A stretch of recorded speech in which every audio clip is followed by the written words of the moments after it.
I knew that there would be several people from church coming. I wasn't expecting everybody from church to come. Well, not everyone from church, but so many people came, and my family's here too. So I was expecting those, but it's been a lot more fun than I expected, for sure. I started writing There's a Green Plastic Monkey in My Purse about 2 years ago. I had another book that had gone with a proposal in front of the editor, and it had not worked out, but she had suggested that we try a book on parenting because she saw that theme running through my book.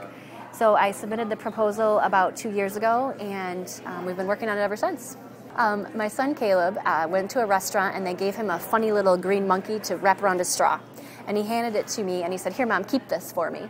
And so I threw it in my purse, and I didn't find it for months until I happened to be trying to pick a title for the book, and I found it. And so I thought, I'm just going to try that and see how that works as a title. And so it stuck. And I get a lot of questions about it. Some people think it's way too long, and it is very long, but a lot of mothers have a lot of stuff in their purse from their children. It is primarily aimed at mothers, especially mothers with young children who they're in that difficult stage of parenting where it never seems to end, where you're up several times a night, where you're up all day long with the kids, taking care of their needs. That is the core audience.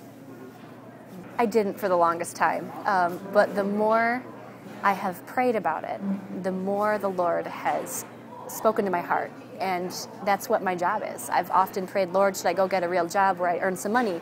And his answer to me has been, you are to write and you are to pray. That is my job. So I have started to consider myself a writer, but it's taken a while, almost 1.5 years of writing before I finally felt like a writer. I did do a lot of writing, but you know what was funny is I look back over my jobs that I've had. When I was a social worker, my favorite part was writing my home studies. When I was the church secretary, I loved to write the church bulletin. It's just been a theme, but it was always a side part of what I did. I do have a blog. I blog at JessieClemence.com. Well, here at Baker Book House in Grand Rapids, they'll have it in stock.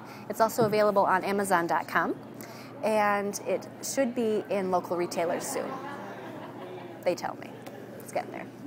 I don't have a title for the next book yet, but it will probably be about marriage. That seems to be what the more I pray about it, it seems to be a book about marriage, especially biblical marriages, using the Bible examples that we see.